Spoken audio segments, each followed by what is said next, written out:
This year, in 2021, it's looking promising. We've had Croc Drop open, Storm Chaser open, and soon to be open in May, we've got Black Mirror Labyrinth, Gangster Granny the Ride, and even Legoland Mythica.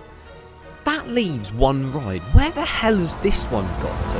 Hello, and welcome back to a video that's not about Thorpe Park. Thank you, thank you so much, thank you. But yeah, recently, every single video idea I have just seems to circle back round to Thorpe, and I was just like, another one? Am I really making another Thorpe Park video? What am I going to talk about this time? Is it going to be Black Mirror? Is it going to be Slammer? Is it going to be Cabin in the Woods version 4? But moving on, if you do actually follow any theme park accounts on any sort of social media, I'm not sure whether you'd be aware of this or not, but the theme park's reopened on the 12th of April. Well, hey, there we go.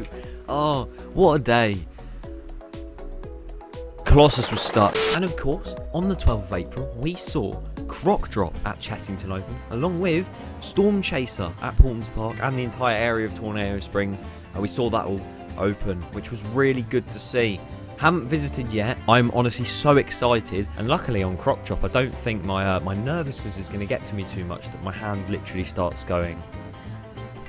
I've heard some great things about both these new rides and areas, and of course later in May we will be seeing some more rides opening as mentioned in the intro. But there is this one ride in the UK that was hyped up a lot, I would say, in 2020 and maybe a bit of 2019, that now it seems to have just frazzled away. And the way I mean that it's just completely disappeared off the face of the earth is, it's not through, say, I don't know, an enthusiast saying, oh, it's not good ride, it's painful, it's a bit jarring, and everyone else following that trend and saying, no, we're not talking about that anymore because it's a bad ride, because it looks really good. It's the fact the park hasn't said a single thing about this new ride in so long. And if you're still not aware of what I'm talking about, it is the Flamingo Land 10 inversion coaster.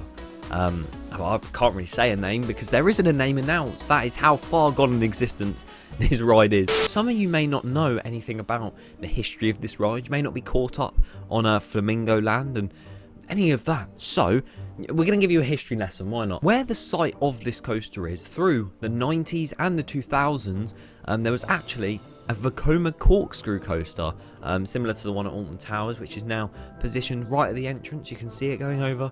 Nice blue colour now when it used to be yellow. Occasionally when the staff do get a bit bored, they rebuild the ride and they have a little bit of a ride on it. Until 2011, that ride was completely removed. I actually remember going to Flamingo Land when that coaster was there.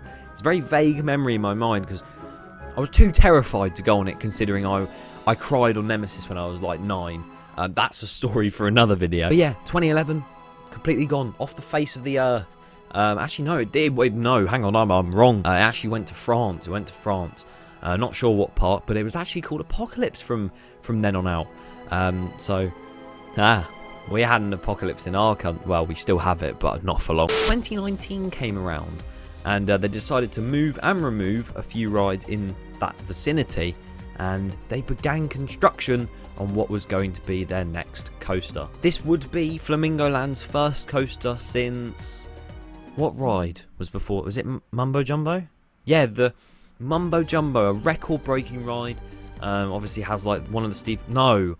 Oh, God. No, it's Hero. There's nothing to say about that ride. If we get 500 likes, I'll ride Hero backwards. How is that even possible? You can now escape the bounds of Earth and join the heroes. I'd rather not. And to those of you who may be thinking, oh, it's a 10 inversion coaster, is it just a clone of Colossus? Then, here is a short, very quick analysis of the differences between this and Colossus. So to ascend to the top of the lift hill, you've got a cable lift, and you've got a steeper drop down as the first drop than you would see on Colossus. The vertical loop and everything is pretty much exactly the same. After the 4 consecutive barrel rolls, you then enter a little turnaround section, which on Colossus you do raise up a little bit, then dip back down into the final inversion, but you just stay on the same level here. Lap bars. Tri-track. Track. I don't know whether that's the correct term, but a lot of the sections of the ride on Colossus you see as just normal. It's different. This is why I should work in the theme park industry. I'm rambling on, as always, but the main gist of this video is to kind of discuss where the hell is it? Like, we've got loads of confirmation of all these different rides opening, and it's a brilliant year for the parks, but we've had confirmation this was going to open 2020, and we've had nothing saying about it opening in 2021.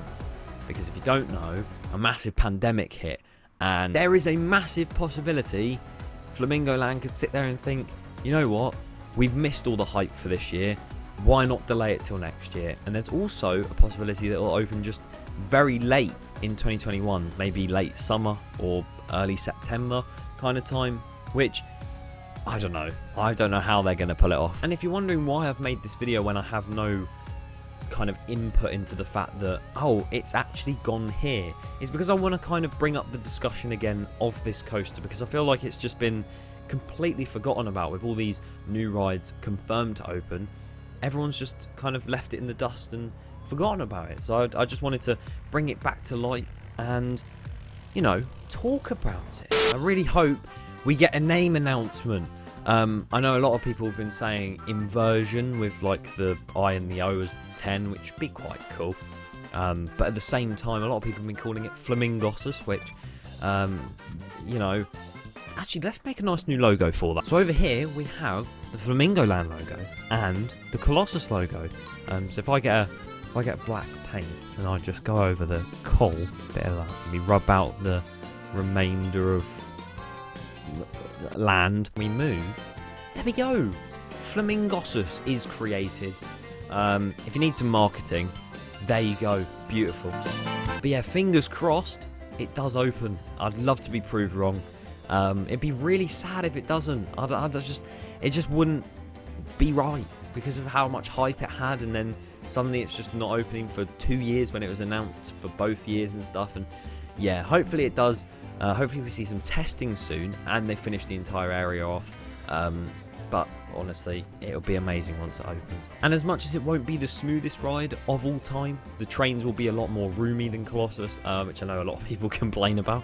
A lot more than I would say need to, because I love Colossus.